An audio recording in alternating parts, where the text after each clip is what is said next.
Joe here, jumping in before the podcast starts. Just want to let you know at about the 30-minute mark, Ben has some issues with his audio, and we lose him for about 5 minutes. Other than that, it is a great show, and without further ado, here is Half in the Bag.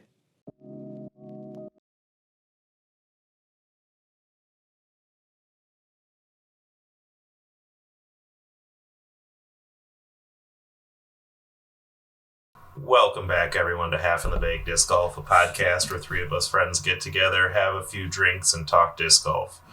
Starting off today, my name is Ben. I'm up in the Green Bay, Wisconsin area, and going back to the Bud Light Seltzer today for a drink. Girl. Nice warm weather, staying hydrated with my, sparkling water.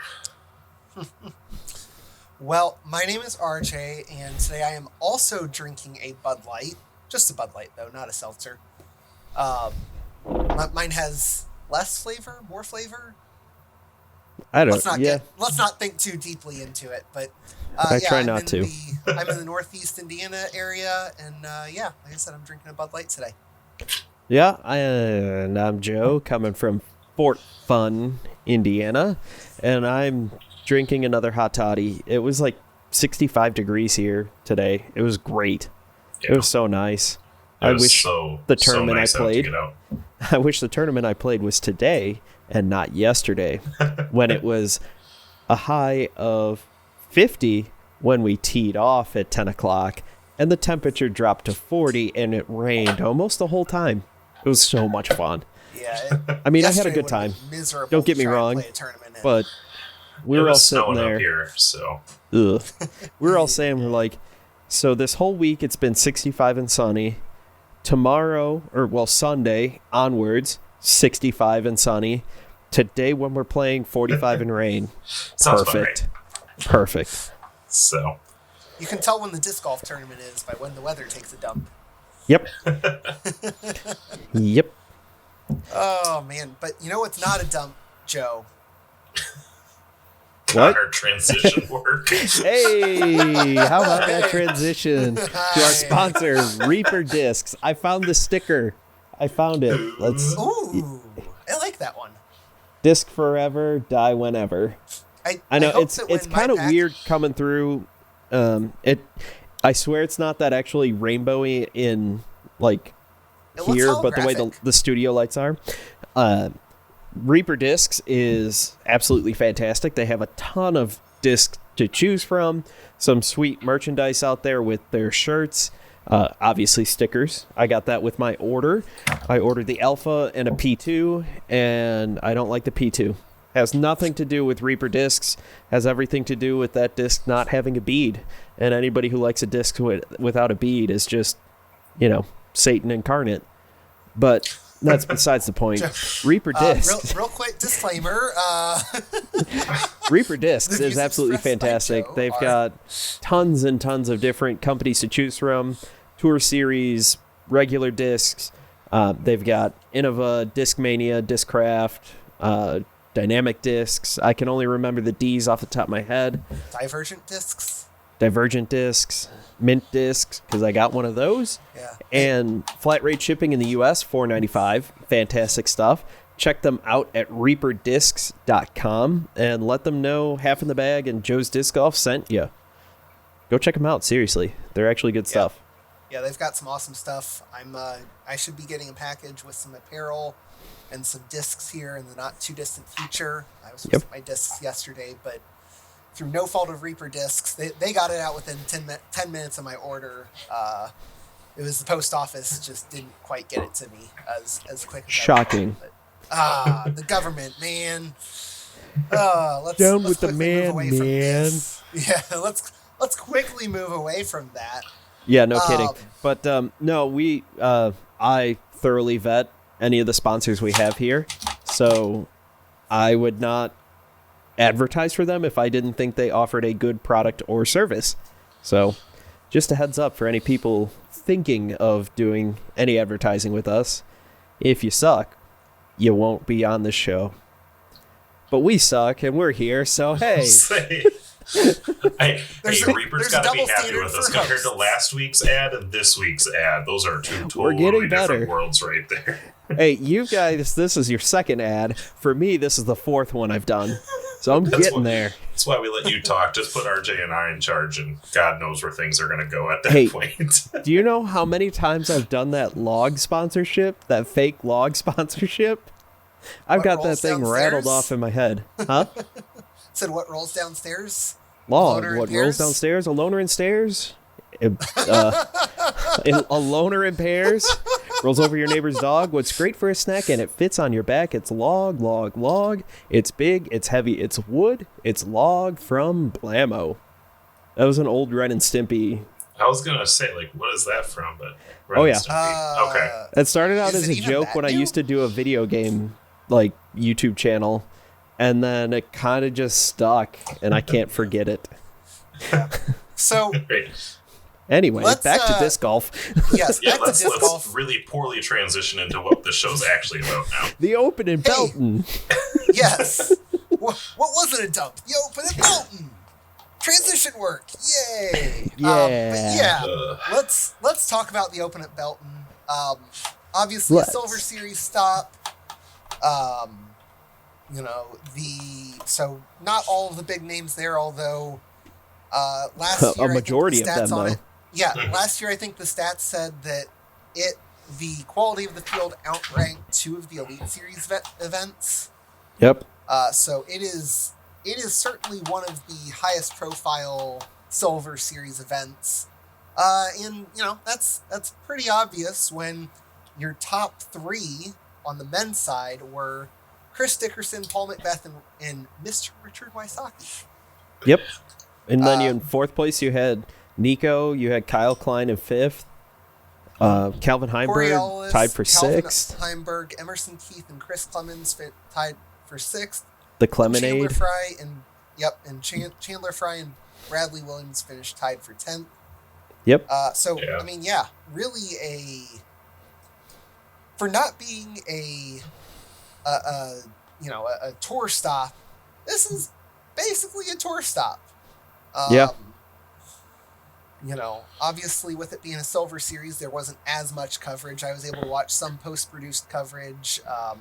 Wasn't able to watch live today, which I know they had live on DGN, but not YouTube, unfortunately. So I had up the men for probably half of their round before I ended up getting busy with the kid. And I had to say, the one thing I like about Belton, you can tell it's a newer course because the greens mean something. If you're within 10 feet, or I shouldn't say 10, but if you're within 20 feet, that's not a gimme putt by any means. I mean, on every hole, it feels like there's either just, an elevated basket, but not necessarily just an elevated basket. It's up on a mound, so if you hit the metal and drop, God knows where your disc is going to go. I don't want to say evens the playing field, but it definitely can lead for more dramatic kind of rollaways and some really cool putts and lots of, tighter OB lines. I think it's a really fun course. One of the things it really does, though, it forces your upshot to mean something. Yes. It's not, most of those guys, 40 feet and in, you're probably going, if they got a wide open look, you could probably count it in more times than not. Mm-hmm. But you get a green where, like, there's more woods on the left, or it's tighter on the left, or whatever, then you have to get to the right, and you have to hit, instead of an 80-foot diameter around the basket, you're looking at 40 feet on one side, which I think is a good idea. Especially with the wind this weekend. That wind almost made you think of, okay, do I want the headwind putt? Do I want a tailwind putt? You had to put that into effect. Got to take the Avelina approach and just tap in. When I was watching the post-production, just seeing, or just hearing the commentators talking about, this one's going to be tricky because of the uphill. Or not the uphill, but the headwind, the tailwind, that type of stuff. Just listening to them talk about it. And then just seeing, like you said, the greens on there, where it's the 10 feet surrounding the basket go up by 5 feet, and you've got the little, what's the technical term for those? The mozzarella sticks? Oh, they were talking about the turtleback at one point and stuff. For the type of mound. So, I mean, just that type of stuff I think is really interesting. I would love to see more of that with newer disc golf courses, especially some of the championship level ones that seem like they're going in every other week. I think that's going to be the next revolution for disc golf, because I think course design in terms of like fairway and stuff is kind of peaked. We know, generally speaking, what's going to make a good fairway versus a bad fairway. But I think the greens are the next spot where, like, I'm not saying you have to have everything as a raised basket. Not everything has to be on a mound, but, you know, you have some small trees or bushes that really favor you to land on the right versus the left, or some tighter OB long or short or wherever. Something where, like, in ball golf, every green is different. You have to read the green, and, you know, sometimes it might look bad to land, you know, short left, but it's actually an easier putt than 3 feet long. And I think you've seen it too, like in ball golf. I mean, in a tournament, you'll move the hole from day to day. And as courses get better and, you know, there's more money kind of funneled into the sport, you know, you can see it where from day to day, if they want to start moving the baskets, you're playing the same hole. You know, you can adjust your tee pads, you can adjust your baskets. It's really kind of fun to watch the growing the sport's kind of the big term, but realistically the growth of the sport and kind of what you can do with it, it's really really fun to play. And it's only a matter of time before we start seeing these pro tournaments taking the same hole and making it a different hole on the same course from day to day. I think it's going to be really fun to see in the future. So that was actually when I was listening to Joe's podcast on the way home today from work. Joe's Disc Golf Podcast. You can get that at all your major podcast locations. And on YouTube. Your one viewer for today. Yep. Woo! Viewership doubled. So, you know, when I was listening to that and you were talking about the Winthrop course, I'm like, you know, with the Masters, with US Open, with those majors that you see, you know, in ball golf, it's the same course day in and day out, and they move the pin, and I'm like, how many different courses around us, not even championship level courses, have 1 or 2 pin placements?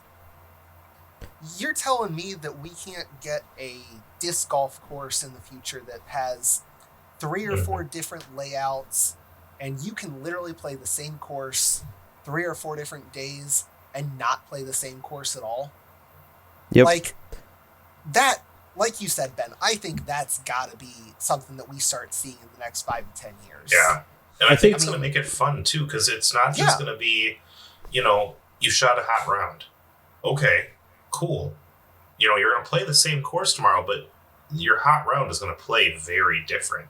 Yeah. You know, and I think that's what, and like, it's funny because, like, in golf, it's amazing how just moving the entire hole is exactly the same. But you move that pin 6 feet, and it's a completely different, you know, approach, a completely different putt. And honestly, with disc golf, it's a little bit more aggressive. I mean, it kind of depends if you want to put some guardian trees in there, but you can change the angle on a shot with a 10, 15 foot difference.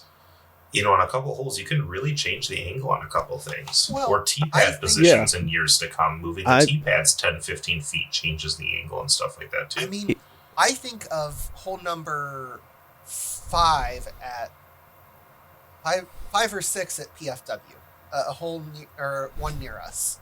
Okay. Where the A position goes off at, you know, goes off left, the B position goes off right. Basically the same hole, but it's forehand versus backhand, and you've got a little bit more guardian on to the backhand side. Yep. And that to me, I'm like, that ends up, I mean, the just the difference in how you play those 2 holes and how difficult they can be, how, you know, how much it changes. I'm like, that would be really fun to see in more of a more advanced tournament setting. Now, obviously, a 220-foot backhand through a 20-foot tunnel isn't going to challenge Paul Macbeth. No, but you play that from the goal position, and that is 430 odd feet. Yeah. Either left or right. down that same tunnel. And that's the other thing. You can start playing with tee positions too. Yep. You know, it makes it. One thing I heard, I forget which podcast it was. I don't know if it was Foundation or Ultiworld's podcast, but they said one of the things you could do that could completely change the hole is double the width of the tee pad. And on day 1, you can only shoot from the left side. Day 2, you can only shoot from the right side. That would be so you're moving left and right 5 feet, but we all know how big 5 feet can make a difference. Holes in the open grass wouldn't make a difference with some of those this is more shots. wooded. It creates, that could create some really different angle changes for sure. Yeah, that can make a hole go from a gimme to oof. All right, shoot for par. Yeah. Shoot I think for par and hope that you don't take the snowman. And I think what we noticed with, kind of going back to what this started with, kind of those, more difficult greens is you saw your top true kind of competition sitting near the top as compared to maybe your lesser known guys really climbing the ranks. Now, don't get me wrong. There's a couple. Corey Ellis taking 6th place. Yep. Freddie Menza taking 12th. There's names that you don't necessarily recognize on the top of that list. But when all of a sudden you see these really dangerous greens, very high winds, seeing Dickerson, Wysocki, LeCastro, Klein, Emerson Keith, Chris Clevens, Kelvin Heimberg, Chandler Fry, Bradley Williams, they're not names you're surprised to see at the top of the list. And I think, keeping that challenge, I think really does bring your top competition into play every week. Now, don't get me wrong. It's fun to see some names that you don't recognize. Yep. But it's also nice to see, kind of what you expect, especially if it becomes a sport worth betting on in the future. You don't want too much craziness side to side. You want some sort of consistency. Yeah. I'm trying to think. I remember kind of looking when we said kind of names near the top, but Luke Humphreys finally outside of a top 5 finish, but still 24th. Not 24th. Bad by any means. Yeah. He started the day rough. I'm trying with to a think. triple. Let me look. It looks like the field had 122 participants. Yeah. So 24th, not bad. Tied for 24th with Kevin Jones, Gannon Burr, Linus Carlson, Joel Freeman, and Paul Oman. I don't know who that Paul is. See here. I don't recognize the last one, but the others. Yeah, I forget how the scoring goes, but don't the Silver Series count as half of the total? They count as, when it kind of comes to points or something like that. So they count as half, and they only take your top 3 finishes. Okay, so looking at the list right now, updated, Luke Humphreys is still sitting number 1, even with that little bit lower finish. Did that? Yeah. Chris Dickerson number 2, Kelvin Heimberg number 3, Paul Macbeth shooting unbelievably hot the last month here. First place Memorial, first place Waco, second place Belton, is in 4th just because he doesn't have Vegas on there. Yeah. You just assume he takes top 5 at Vegas, and he's in a lead no one's touching right now. Yep. So you give him by the end of the year, it's going to be big. But then you got Ricky Wysocki, Gannon Burr, Thomas Gilbert with another top finish, top tier kind of finish, taking 16th. And it seems like Ricky's starting to heat up, starting to figure out that bag a little bit. I think at the beginning of the year we talked about, Ben, you and I picked Paul to take the overall early points season total. for sure. Yeah, because of we thought that he might be a little bit better in the early season. If Ricky starts heating up a month into the season, he's definitely he's always one to watch out for, but I think the rest of the field will really have their work cut out for him. Yeah. Yeah. And then Ricky is registered for everything. Yes. Yeah. He is the opposite of Nate Sexton. He's also far younger. Well, Nico LeCastro with another solid finish. He's coming in 12th, 10th, and now 4th this weekend. Nico's kind of starting to figure out his bag a little bit too, and he's playing very, very high level. Yes, he is. Nobody's calling him on the 30 seconds, though. I haven't watched enough, but I've seen some memes come across the world of 30-second rule for everybody but Nico kind of thing. Some of the jokes I've seen, but I haven't watched enough to make a opinion myself. There were a few at Waco where I was watching the live coverage and I legitimately thought the screen froze, and you hear the commentators go, yeah, and Nico's still putting. I was like, boy. This, because at one point he just stands perfectly still, and so I was like, crap, my feed froze, or they're having issues or whatever, and then you hear that and it's like, ooh. Yeah. It's Yeah, I think one name to see towards the top of the list, too, that we've kind of mentioned before is Emerson Keith. It's kind of nice to see him shooting where we thought he was going to kind of be early on in the season. He had a couple slower starts and then kind of put it together. Something I didn't realize until yesterday, sometime this week, is he is from Texas. Okay. So it doesn't necessarily surprise me that he did fairly well last week at Waco. He did well this week at the Belton. Historically he does pretty well at Texas State. Wow. Yeah. Yikes. Total brain freeze there for a second. But so I think this is a good swing for him. But definitely good to see him up in the top 10. Yeah. Are there any other names that we want to highlight on the MPO side? I mean, I think another one that stands out is Chris Clemens playing well 2 weeks in a row for sure. Yeah. That is true.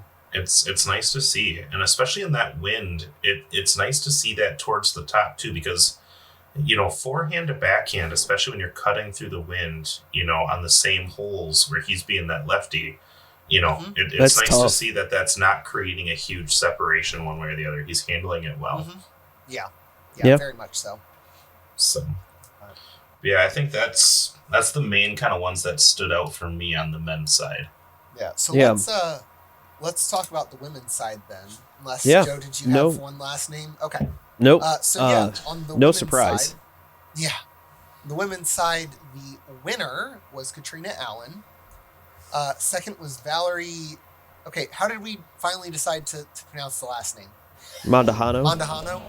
Shooting the hot round of 8 under, 4 strokes better than Katrina Allen to take second. Oh, is that what she was today? Yeah, she was on chase card. She shot up 6 spots or 4 spots. So basically the exact opposite of last week at Waco. Yes. But yes, then Kristen Tarr in third, Jessica Weiss fourth, Lisa Fakis fifth, Holland Handley fifth, Heather Young and Owen Scoggins tied for 7th. Sarah Hokum and Rebecca Cox tied for 9th. Yep. Just really quickly, Alexis Mandahano and Maria Oliva. Yep. Oliva rounded out the in 11th and 12th the group that was below par for the women. So. Yep.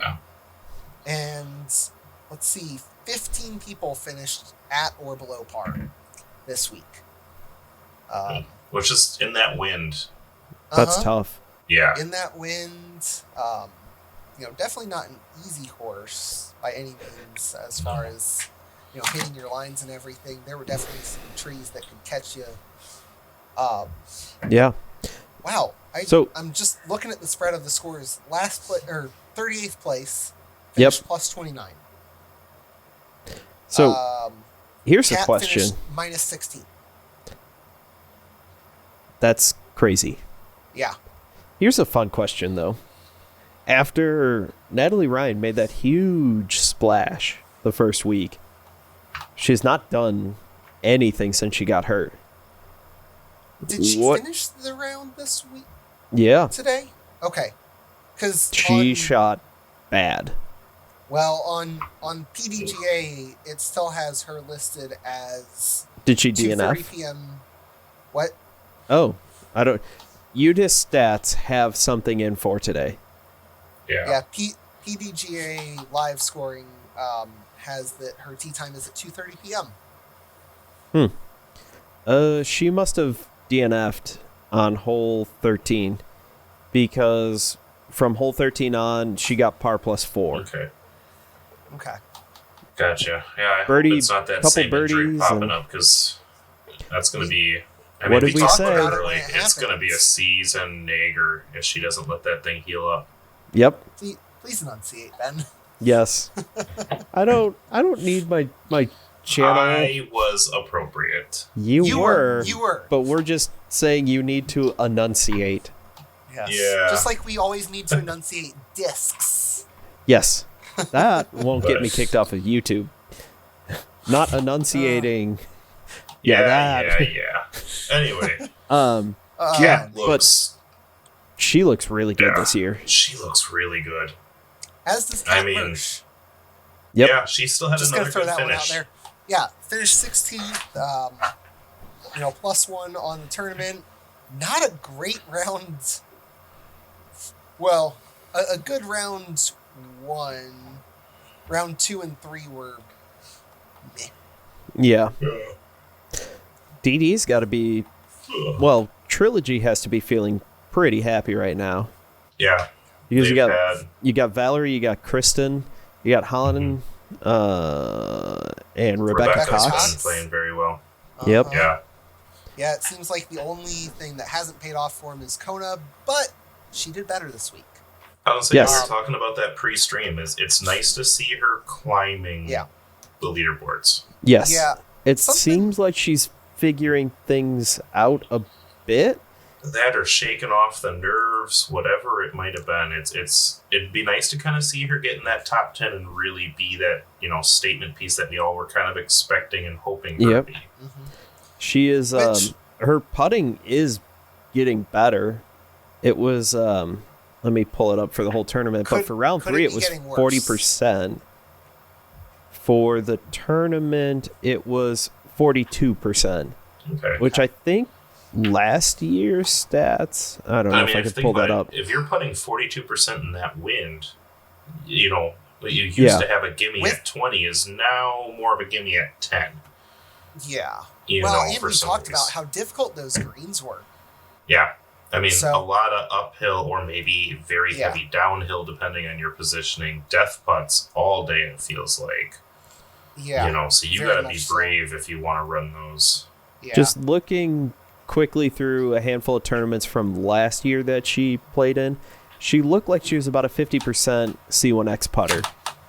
So being up at 40 is like, it looks like the high from last year was in the 60s, low was in the low 40s, upper 30s. So she's getting back to where she was. Yeah. Which Which is good. I was thinking about this earlier. I'm kind of over talking about kind of the negative of Kona. Mm-hmm. Because I feel like the last couple weeks we've been really down on, is it the bag? Is it nerves? Is it rust? And, the whole thing about Kona and part of why she got such a big contract was because of her, I am not Paige Pierce. I am growing. I am developing. I am improving my game. Yep. So, I don't know that we're going to see her be that, I think she has top 10 500 talent. Well, I'm not sure that we're going to see her be that $500,000 disc golfer this year. Yeah.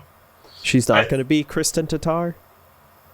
Yeah. Is what I you think mean? once she gets it, you can see Right. pieces of her game They're coming throughout together. the tournament. Exactly. Once it all Exactly. clicks, she's going to be good. But Yeah. one I that's think- been turned on when she needs to has been Valerie, though. Oh, yeah. Wow, when she needs to put together a good round lately, she's been able to do that. It's nice. I mean, her 2 tournaments are first and second right now. Yeah. She's not quite Katrina's, first, third, first. But, it's really nice to kind of see her put it. I mean, she was one that when we talked preseason, we kind of mentioned her name. But I think we all kind of Technically, had her Kona average is ahead. better? What's that? I said technically her average is better? I mean, for the 2 tournaments. Technically? Yeah. But, yeah. Yes. I mean, if she comes back and wins next week, then yeah. But, I don't think Yeah. we were talking enough about her at the beginning of the season. I know we mentioned it, but wow, does she look good so far? I didn't Well- think she was going to take this step this year. I thought she Yeah. was going to go about halfway between what she was last year and where she is this year. And I thought next year would have been maybe the year. This is her first year on a what is it, DD? Yeah. Or yes. Her and Mason Ford. She was one of the early signs of the off season. Yeah. So I mean, I personally think it's crazy that we're seeing Kat and Valerie, two people, and Rebecca Cox. Bags. Well, Rebecca Cox switched bags? Oh no, I thought you were just talking like DD women who weren't quite, or trilogy women. I'm talking, Katrina Allen and Valerie both switched bags over the over the off season. I wanted to say summer, but I'm like, no, it's the winter. It's the summer in the other hemisphere. Yes, it's Australian summer. Been there, done that. Was it warm? It was upside down. Did you feel like you were constantly falling? Yep. I had to stand on my head so everything would make sense. No, Joe, there's a difference between having your head up your butt and standing on your head. Anyway. But yeah, I mean, back on track. Seeing those two, kind of really attack the field with how well they've been playing with their new bags.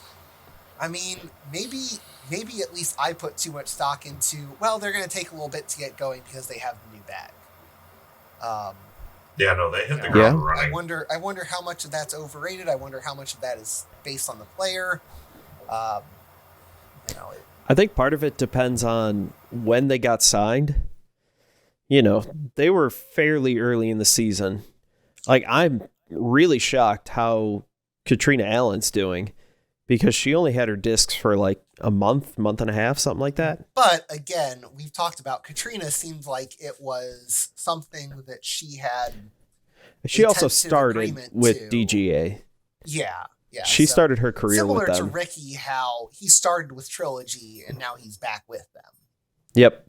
But yeah, I mean, really exciting and really interesting women's field here. We talked a little bit about how nice it is to see kind of those consistent names, and not just like one or two, but I mean, the top 10 seems like it's kind of constantly rolling, constantly battling each other for those positions. Are there any names that you guys want to highlight before we go ahead and talk about the next stop on the DGPT? Yeah, Holland Handley, another good finish. Mm-hmm. Like, she's doing really well. Waco, 17th. She had one bad round, I think it was. Yeah, her first round was really bad, but that was also by far the worst conditions. But she played well there. She played Waco was brutal on that first round. Oh, yeah. She played well at Las Vegas Challenge. Was she got top 8th. 10 at Las Vegas? Yeah.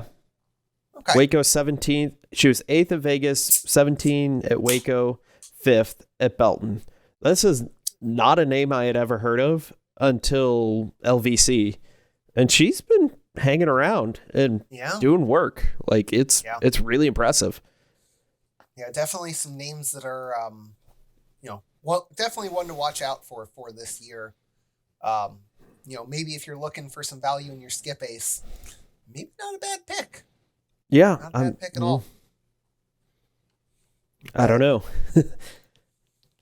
So, do we want to talk about SkipAce, or? Let's go ahead and transition there. All right. Let's talk about our weekly league first, I think. Yeah. Does that work for you guys? Yep. So let me just switch to it. Really quickly, let's talk about where things are going into this week. Okay. So, Joe and I made some big strides this week. I need to look at the standings because I haven't. Woo! I'm not last. Correct. Congratulations to Vandalay Industries, who is currently sitting in first. Nice. By 1 point over Ben. It is 2,100 to 2,099. And we lost Ben. Yeah, he was having some sound issues. I think he's coming back. Okay. Yeah. That is crazy. I cannot hear Ben, but neither can I. Uh-oh. Well, this is the first time that we've had midstream technical difficulties. No, we still can't hear you.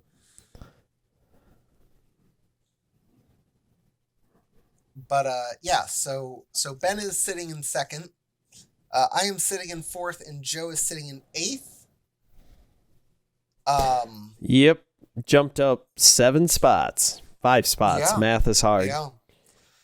Yeah. I jumped up pretty well too. Yep. But let's.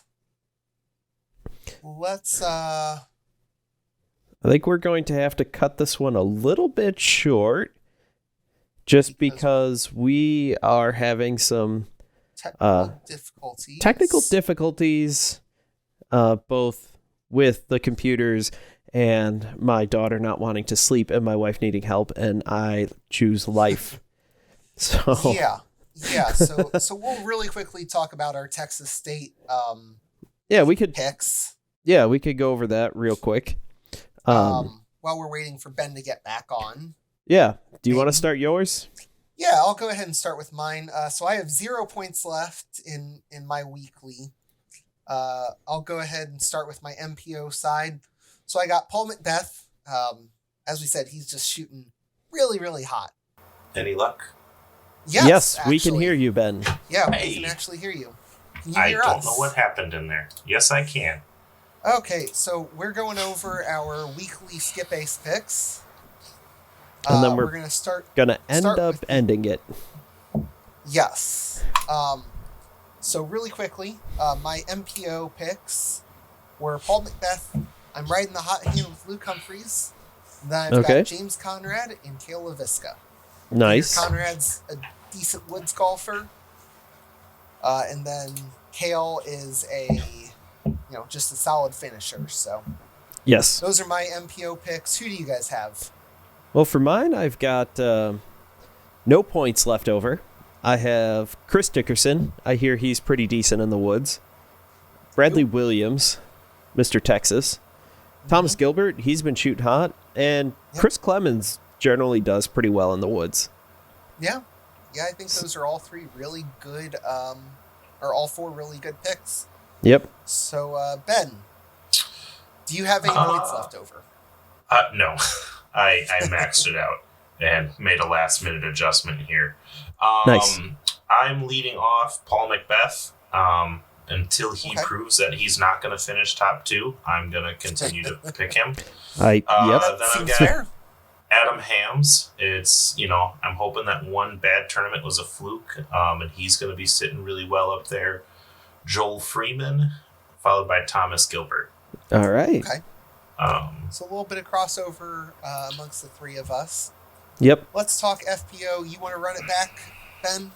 Sure. I feel like I'm not getting creative on this because we just mentioned all 3 of these names not 5 minutes ago, but I got Katrina, Valerie, and Cat Merch. Okay. I just feel like that is a very solid grouping of women for the way that they've been finishing this year. Yeah. That's a pretty good pick. I also have Cat Merch. Just because, again, riding the hot hand there. And then I've got Own because you can never fail with the putter in the woods. True. And then I'm sticking with Evelina. Again, hasn't failed to finish outside the top 10. Tried her hardest last week at Waco. Yeah. But I want that safety blanket there, or what I think is going to be a safety blanket. So I'm actually making one quick adjustment here, just as I go through. Who was I going to get? I was honestly debating that myself. You going Holland Hanley and opening up more points? Yeah. So actually, I was going to go Holly Finley. I was saying go Holland Hanley and Cat Merchant. Leave yourself a lot of points to pick from on the men's side. No kidding. But yeah, no kidding. Who I'm going with right now, on my FPO, I've got Kristen Tatar, Valerie Mondahano, and Holland Handley. I might adjust on the men's side, but I don't know what I would change. Just. Well, I would say in your mind you want to go maybe change Chris Clemens. Nah, he's playing really well. Maybe change Thomas Gilbert. Nah, he's playing really well. Playing really well. I'm not taking out my top guy, Yeah. I know. I was kind of doing the same thing. I thought about making some adjustments. And I'm like, I don't know. I kind of actually really like the lineup right now. Yeah. I know. I don't want to bet against Bradley Williams, but the only upgrade I could see that I could afford is James Conrad, maybe? Mm-hmm. But to drop the guys that have been playing well lately to, take that risk. So I've got a lot of points left. You are allowed to leave points at the end. Yeah. It just feels like you're wasting something if you do. Yeah. So I will say, I think that this, what we're at right now feels about right for the points. I think it lets you play 705. I think we found the sweet spot. Yes, I think so too. Speaking of sweet spot, let's talk about the Half in the Bag Disc Golf yearly league. I haven't even looked at the results of that. Well, the results were the same as they were for Las Vegas Challenge. Yep. So I am leading 4-0. Ben is 2-2 in second, and Joe is 0-4. Yep. So really team. Really quickly, I'll go over my lineup for this upcoming week. I had 8 people that are playing in this event, so it does give me a little bit of choice. But I went with Mr. Richard Wysocki. I went with this week's winner, Chris Dickerson. Kevin Jones, Gannon Bird, James Conrad, and Kayla LaVisca fill out the meat of my lineup. Then I've got Mason Ford, and I threw Emerson Keith in. I had some options. I took out Ezra. I want to see him play well in the woods before I really fully trust him. Understandable. I dropped Nate Sexton this week. He only plays like a tournament every month. If that. I think like the end of April, beginning of May, he plays like 3 straight, but then... So I'm like, I don't know that it's worth keeping him on. As far as I could see, this was the first time in recent years he's played Texas State. So that's why I threw Emerson Keith in. And I actually picked up Luke Humphreys. He's shooting hot. If he's going to keep shooting hot and keep playing well, I think that he's going to be a good free agent pickup for me. Especially with, like I said, Nate Sexton playing every 5th tournament, it feels like. Yep. So that's my lineup. Ben, you're in second. Do you want to talk about yours real quick? I can. The one thing I'm trying to see is, can you guys find Nathan Queen to see if he's playing at... Okay, he is. Okay, sorry. I was trying to figure out if I needed to play in free agency here, but I look like I'm okay because Barella and Drew Gibson are not playing. So I need to look through everything. At least at the exact moment, the same lineup as last week. Thomas Gilbert, Nathan Queen, Garrett Gerthy, Joel Freeman, Nico LaCastro, Kyle Klein, Adam Hams, and Paul Macbeth. Okay. I just got to double check a couple of those, but I think all those guys are playing. Yeah. So while you're double checking those, Joe, are you ready to talk about your lineup? Sure, I'm ready to cry. I've got Calvin Heimberg, Matteo. He's supposed to be playing. He is. It's his first tournament back. I did see that. Andrew Presnell, Bradley Williams, Jeremy Colling, Andrew Marweed, Chris Clemens, and Silverlot. I have on my bench Eagle McMahon and Simon Lazat because Simon did not look good. I mean, well, give him a break. He's a new dad. He probably didn't have I know. Going into it. I'm evaluating his play. It did not look good. Yes. I understand the reasons. I totally understand the reasons firsthand. Yes. I am 6 months ahead of Simon in terms of fatherhood. So I 110%. I am a lifetime away in terms of ability. Yes. So, really quickly, I think that wraps up our SkipAce predictions. Are there any other names that you want to highlight going into Texas State? Not off the top of my head. I don't think anything. I mean, for anybody looking, I think Bradley Williams, for at least another week, you're still expecting a top finish. But what's nice about this kind of little grouping here with Texas, and Texas is you're not going to get a whole lot of that driving leg. So your RV players that are, RV from course to course to course, not a huge drive on this one. So, they're going to get a little bit more practice time on the course. I think it should be fun. Yeah, Waco to Belton was like an hour. And I think they said something like it's not 3 to 4 hours maybe to Texas State from there. Whatever it was, it wasn't much. It was a lot shorter than Vegas to Waco. Oh, yeah. That feels according reasonable. To Google Maps, 3 hours and 4 minutes, 186 miles. Maybe that's why I had the 3 to 4 in my head. It was 3 and 4. Because, I know Tyler, Texas very well. If anybody's out there who's visiting there, I recommend going to the Jalapeno Tree. They have amazing Tex-Mex. If it just sounds delicious. If it's still around, because I haven't lived there in pushing 10 years. And the pandemic shut down a lot of restaurants, unfortunately. So, here's hoping. Yeah. If not, there's great barbecue pretty much everywhere. Man, now you've made me sad. I know. But, so, like we said, we think this is going to be a little bit shorter episode, right, Joe? Yes, sir. Yes. Screaming babies will do that. Yes. So, don't feel the need for Ben and I to go through our bag without you. Also, gotcha. We can do this podcast without you. So, well, I got a little golf in today myself, so we might need some bath time again before we show off all the pretties. So that's what I was doing when I was. It was definitely a muddy mess yesterday. Yes. The course I played today, hole 2 was literally just mud all the way through. Like even trying to walk along the sides more into the leafed area. It was rough, but played well. I actually had a chance to go with my godson, a little bit of his family. Compared to the round I was talking about last week, this went a million times better. Nice. Putting is getting there. I think I'm actually transitioning over to a pretty hard spin putt. I've had a lot more consistency coming off of spin putts are pretty great. Just gonna say that. Just Yeah. Even though it was mid-50s to mid-70s this whole week and sunny, I did not get out this week. Well, we were on spring break, so my practices were all over the place. So.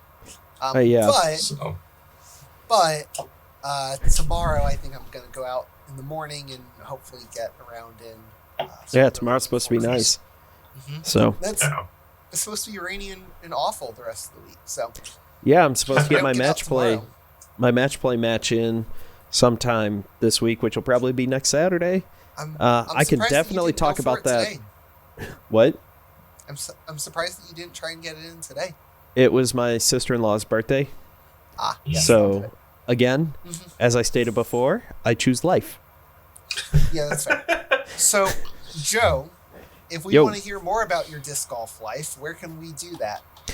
Oh, tons of places. Twitter, Instagram at Joe's Disc Golf, joesdiscgolf.com, where I need to get better at updating some articles.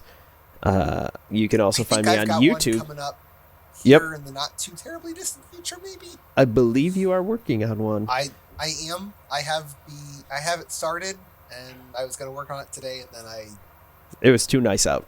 Yeah, you guys have heard me talking. You don't want me writing. Me fail English? That's impossible. That's impossible. I'm learning. Yeah. You can also find on YouTube, youtube.com/Joe's Disc Golf, and then where you can find any of your podcasts, Joe's Disc Golf Podcast, where you can also find Half in the Bag Disc Golf Podcast, is on all of your major YouTube places, podcast places, everywhere. I just kind of started that sentence, and I was just seeing where it went. If you're listening to us and wondering what kind of idiots' faces are attached to the voices, it looks nothing like the thumbnail for the podcast. We are not that diverse. No, we aren't. We are about as white bread as you can get. Yep. We're in the Midwest. What do you expect? Yeah. We're three Midwest husbands. You two are Midwest dads. Yep. I haven't gotten there yet, but hopefully. Yeah, you're a dog dad. I'm a dog dad, yeah. But all right, I think that about does it. Yeah, so find us. You can, if you want to watch the video version of this podcast, you can find it on YouTube / Joe's Disc Golf. If you don't want to look at our ugly faces and you're watching this on YouTube, you can find us wherever you get your podcasts. Make sure that you follow us at Half in the Bag DG on Twitter. You can submit your listener questions there. Yep. You can submit your listener questions at Anchor FM if you want your voice to be heard. I don't know exactly how we would do that with our setup, but I'm sure that we'll figure out a way through the magic of editing. If you want to join our weekly SkipAce League so that you can show us how it's really done, you can join using the code 3CQF. I believe so. I've been putting them in the half in the bag show notes. So you can just follow the link there. Yes. And if you're in the market for some new disc golf equipment, don't forget to go to reaperdiscs.com. Yes. I'm sure I'll come up with a fancy graphic, which means absolutely nothing to all you audio people out there. Yes. And if you want some awesome Joe's Disc Golf merch, look on his website, joesdiscgolf.com. /shop. /shop. Yes. /shop. One of these days, we're going to get an actual logo, and we're going to get some Half in the Bag merch. We're not that artsy. Expect that to drop in about 2025. Maybe. Plus or minus 4 business years. So I'm thinking let Lily or Bria get old enough to figure out graphic arts, and then maybe for a school project we'll have one. No kidding. And the other thing is, if you want to submit your disc of the week, go ahead and submit that again through Twitter. Just DM us. And we'll get it out there. Yeah, and we'll get it out there. Someone needs to drink more, it sounds like. Discs. So, all right. I think that about does it. Listeners and viewers, thanks for the time. Thanks for watching. Thanks for listening. Ben, thanks for taking the time to talk today. Yeah, for half of the show at least. Yeah. Yes. Joe, thanks for everything you do. Yeah. Probably. And, all right. Everyone enjoy your rounds. Yep. Bye. See you guys Later.